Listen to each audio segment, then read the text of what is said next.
Hello guys. तो देखिए और भी कुछ हमारे पास क्वेश्चन है जो मैं आपको दिखा दे रहा हूँ। गाउस और स्टोक्स का एप्लीकेशन है ना, ठीक है। तो जैसे ये 9 और 13 में आया हुआ है तो देख लीजिए एक बार, ठीक है। क्या है कि प्रूफ करना है कि n cross F D S ये होगा, ये होगा, ठीक है। ये तो वही चीज़ है, इसी को कर्ल एफ बोलते हैं ना, ये तो वही चीज़ लिखा हुआ है, ठीक है। तो देखिए प्रूफ करना काफ़ी इजी है। गाउस थ्योरम आप अप्लाई कीजिएगा तो गाउस थ्योरम हमारा ये होता है, ठीक है। हमको क्या करना है, एफ को हटा करके ए क्रॉस एफ डाल देना है, ठीक है। जहां ए क्या है, कोई कांस्टेंट वेक्टर है, देखिए डाल दिए यहाँ पे भी और यहाँ पे भी, ठीक है, एफ के प्लेस पे।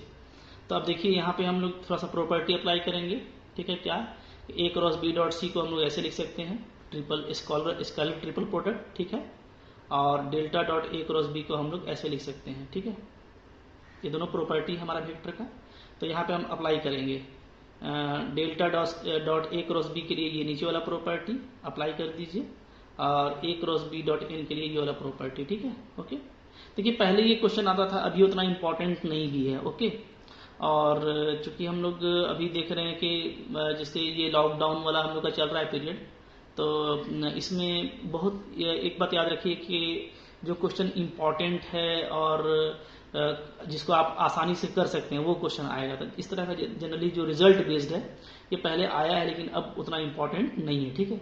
तो आप जो क्वेश्चन कर चुके हैं एक थ्योरम और जो थ्योरम से रिलेटेड कुछ एप्लीकेशन है उसी पे आप ज्यादा कंसंट्रेट कीजिए, ठीक है। ये मेरा सजेशन है, ऐसे जिनके पास टाइम है और कर पाते हैं तो वो इन सब क्वेश्चन को देखिए, ठीक है। अच्छा, उसके बाद देखिए हम लोग का ये वैल्यू देखिए ये चला आया, ठीक है। और यहाँ से हम लोग देखेंगे तो क्या हो जा रहा है, क्योंकि हमारा डेल्टा क्रॉस ए क्या होगा, ये हमारा जीरो होगा, इसलिए कि ए मेरा कांस्टेंट वेक्टर है। तो ये वाला जो टर्म है ये जीरो हो जाएगा, तो बचेगा ये वाला सिर्फ, ठीक है, यही बचा। अच्छा, अब देखिए हमारा लगता है काम हो गया है, ठीक है। यहाँ से हम लोग इसको कैसे लिख सकते हैं, एन क्रॉस, इसको आपस में इंटरचेंज करेंगे तो माइनस बाहर निकल जाएगा, चूंकि क्रॉस को इंटरचेंज करने से माइनस आता है, ठीक है।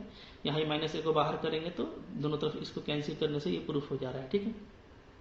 उसी तरीके से जो सेकंड वाला था उसको आप देख लीजिए, सेकंड वाला में भी चूंकि इससे प्रोडक्ट में है तो ऊपर ही के जैसा काम करना है, बस इससे रिप्लेस करना है, ठीक है।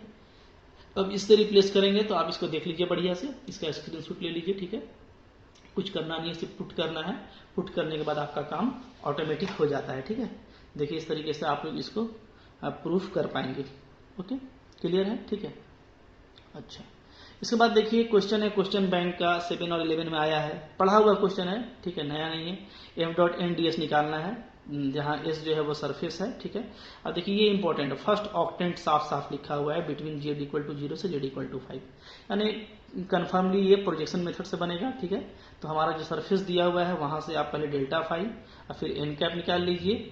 अब इसके हिसाब से प्रोजेक्शन हम क्या कर सकते हैं, जो प्रोजेक्शन हम ले सकते हैं, ठीक है। तो चूंकि आई कैप जे कैप दोनों आया है तो हम एक्स जेड में भी ले सकते हैं, ठीक है। और इसी तरीके से हम वाई जेड में भी ले सकते हैं, ठीक है। तो यहाँ पे एक्स जेड में लिया गया है, कोई दिक्कत नहीं, पहले भी आप इसको देख चुके हैं, ठीक है। तो क्लियर है, ओके। तो ये पे फिर वही बात लिखा हुआ है कि यहाँ पे नोट में ये सब आप पहले पढ़ चुके हैं। एन डॉट के चूंकि 0 होगा तो डीवाई डी जेड में आप नहीं ले सकते, बाकी में आप ले सकते हैं ना, एक्स जेड में और या तो वाई जेड में, ठीक है। दोनों में एक ही आंसर आएगा। तो ये सब काम आपका किया हुआ है, जस्ट रिवीजन है, इसको देखिए मत, इसको आप खुद से बनाने का कोशिश कीजिए, ठीक है। लिमिट वगैरह सब आपको गिवन हो जाएगा। जेड तो 0 से 5 दिया हुआ है, ठीक है।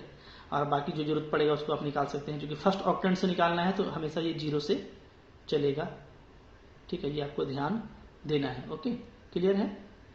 तो ये आप कर लेंगे, ठीक है।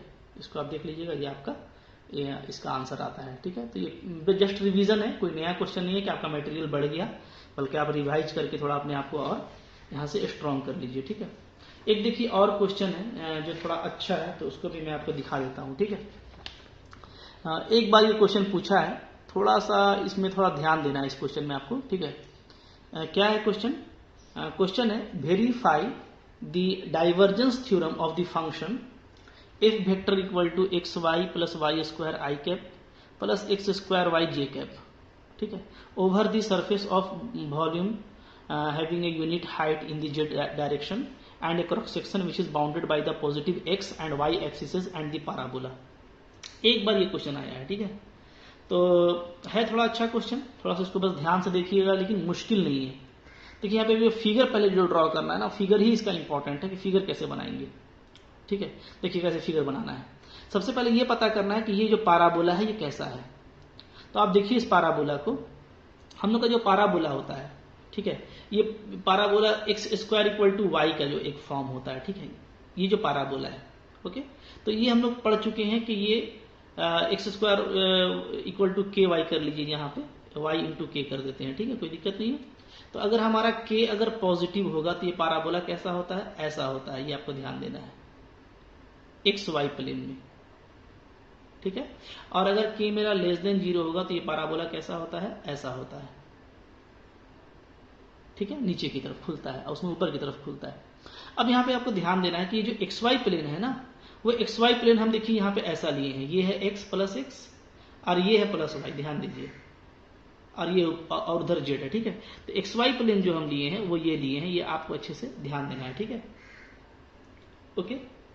तो अब देखिए जैसे इस पाराबोला को हम अच्छे से लिखे तो क्या लिखेंगे, X square equal to minus common लेना पड़ेगा और वाई -4, ठीक है, ऐसा लिखना पड़ेगा।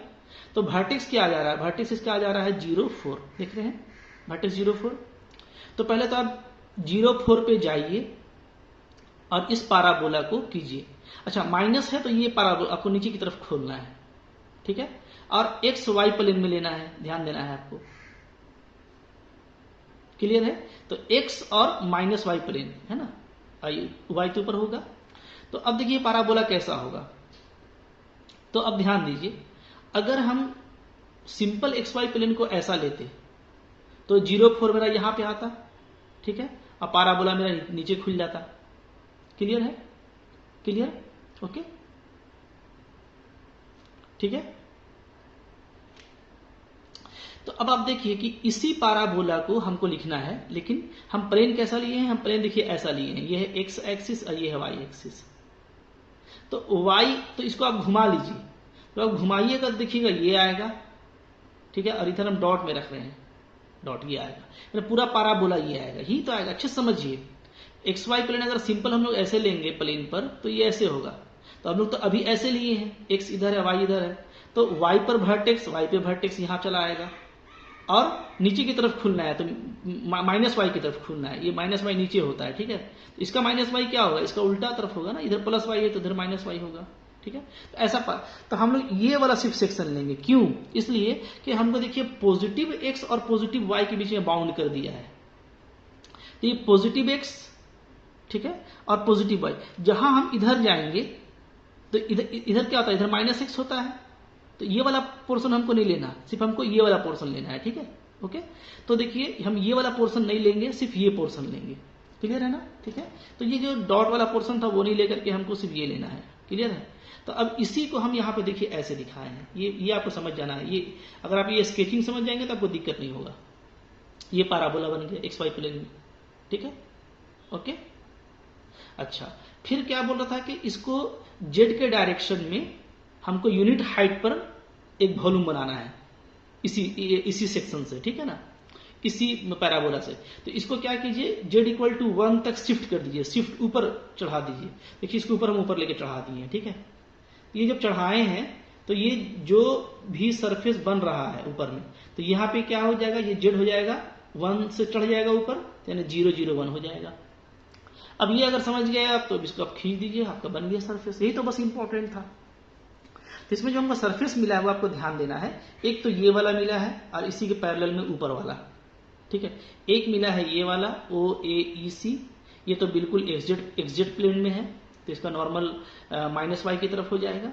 और ये मिला है एक हमको CDBO, ये जो मिला है ये मिला है ZY प्लेन में, तो इसका नॉर्मल -x की तरफ होगा। तो ये फिगर ही इसमें इंपॉर्टेंट था और इसमें कुछ रखा नहीं है, ठीक है। तो भाई देखिए हम लोग काम करते हैं, हम लोग को ये करना है, ठीक है। Surface integral will be computed in 5 parts, ठीक है। और जो कि डाइवर्जेंस फार्मूला का यूज करना है तो हम सरफेस को वॉल्यूम इंटीग्रेशन में बदल के करेंगे, ठीक है, ओके। देखिए OAEC फिगर देखते जाइए आप। OAEC क्या है, आपका XZ प्लेन में है, XZ प्लेन, ठीक है। तो नॉर्मल क्या होगा, -y की तरफ -j कैप और y इक्वल टू क्या होगा 0। OBDC देखिए, ओबीडीसी मेरा किस में है, मेरा XZ प्लेन में है, sorry YZ plane, YZ plane में, ठीक है। फिगर आप देख रहे हैं YZ प्लेन में है, तो यहाँ पे x0 होगा और नॉर्मल क्या होगा, इस तरफ -i की तरफ, ठीक है। इधर i होता है, उधर -i।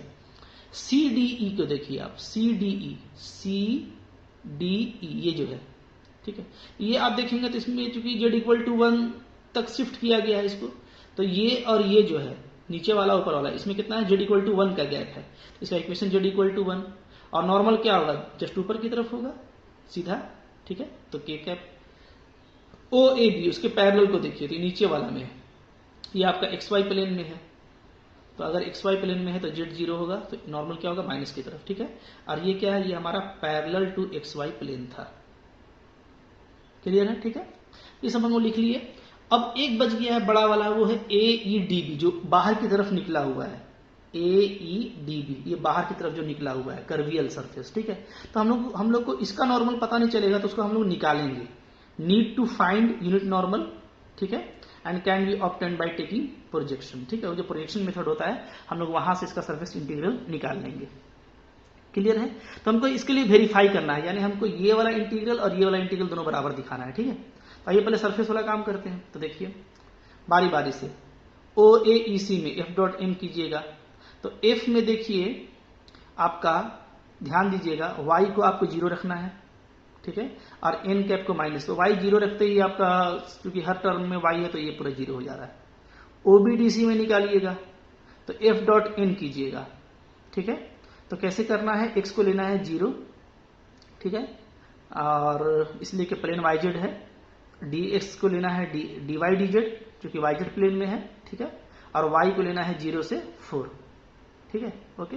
आप देख सकते हैं OBDC में, OBDC अगर आप देखिएगा, देखिए ये है OBDC, तो इसमें y आपका जो लिमिट है, ठीक है, तो यहाँ पे हम लोग देख रहे हैं कि यहाँ पे y 4 हो जा रहा है, ठीक है, और यहाँ पे y क्या है, 0 है, तो चूंकि सिर्फ y का ही लिमिट बच रहा है, तो y आपका हो जाएगा, ये तो 0 0 होता है, ठीक है, तो y आपका, और ये 0 4, यानी 0 4 0 है कह लीजिए, ठीक है।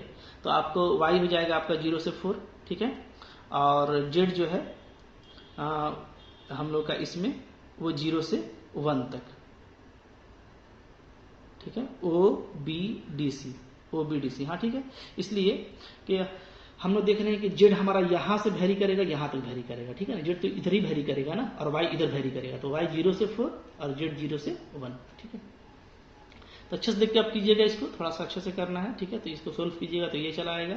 फिर थर्ड वाले में F.NDS, तो F हमारा देखिए सिर्फ आई कैप और जे कैप में दिया हुआ है, और CDE के लिए n इक्वल टू k कैप लेना है, तो 0 हो जाएगा। फिर OAB में भी n को माइनस k कैप लेना है, और F मेरा I और J में दिया हुआ है, तो इसके साथ डॉट क्या हो जाएगा, 0। बचा आखिरी वाला कर्वियल पार्ट, ठीक है। जो कर्वियल पार्ट बच रहा है AEDB वाला, इसमें हम लोग क्या करेंगे, प्रोजेक्शन लेके जाएंगे, ठीक है। n कैप पहले निकाल लीजिए, सरफेस जो दिया हुआ है x² + y - 4, ये जो पैराबोला है, अब बाई इसका मॉड, ठीक है। तो ये वैल्यू आपका 2xi + j और नीचे में 4x² + 1 ये आ जा रहा है, तो ये हमारा नॉर्मल आ जा रहा है, ठीक है। तो यहाँ पे ये फॉर्मूला लगा करके प्रोजेक्शन ले लेंगे हम लोग, कोई भी एक i या j में, तो i में लिए हैं, ठीक है। z मेरा 0 से 1 और y 0 से 4, इसको आप आराम से सब वैल्यू को रखिए और सोल्व कीजिए, ठीक है।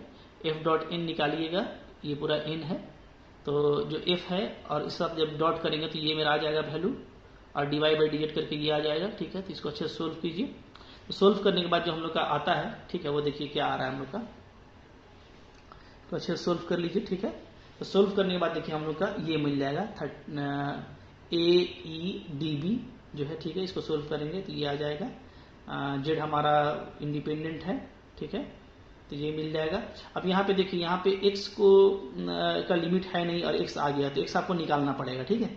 तो देखिए जैसे हम लोग का ये था, यहाँ से हम लोग y को ये लिख सकते हैं, ठीक है, तो dy को ये, तो हम लोग जहां जहां y है वहां वहां पर 4 - x² रख दे रहे हैं, ठीक है। तो पूरा ये x में चेंज हो जाएगा, dy भी dx में आ जा रहा है। अब लिमिट 2 से 0 लेंगे, ठीक है। ये देखिए वैल्यू आ रहा है। अब सबको जोड़ दीजिए, जितना भी हमारा आया था, तो सबको जोड़ने से 64/5 आएगा। अच्छा, वॉल्यूम इंटीग्रेशन तो काफी इसका इजी है।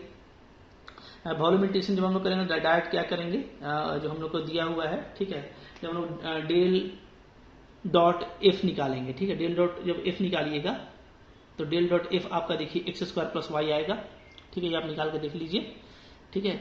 और D X D Y D Z हो जाएगा वॉल्यूम, और वाई का लिमिट क्या होगा 0 से 4 माइनस एक्स स्क्वायर, चूंकि लिखा हुआ है, ठीक है, कि हमको एक्स और वाई को पॉजिटिव लेना है ना, पॉजिटिव लेना है, ठीक है। तो निगेटिव जाना नहीं है, तो वाई 0 से 4 माइनस एक्स स्क्वायर, एक्स मेरा 0 से 2 मिल जाएगा, और जेड मेरा 0 से 1, ठीक है। ये तो दिया हुआ है कि जेड 0 से 1 तक गया है, तो बस इसको सोल्व कीजिएगा तो आपका सेम आंसर आएगा। तो आपको देखिए आपका ये वेरीफाई हो जा रहा है, ठीक है, ओके।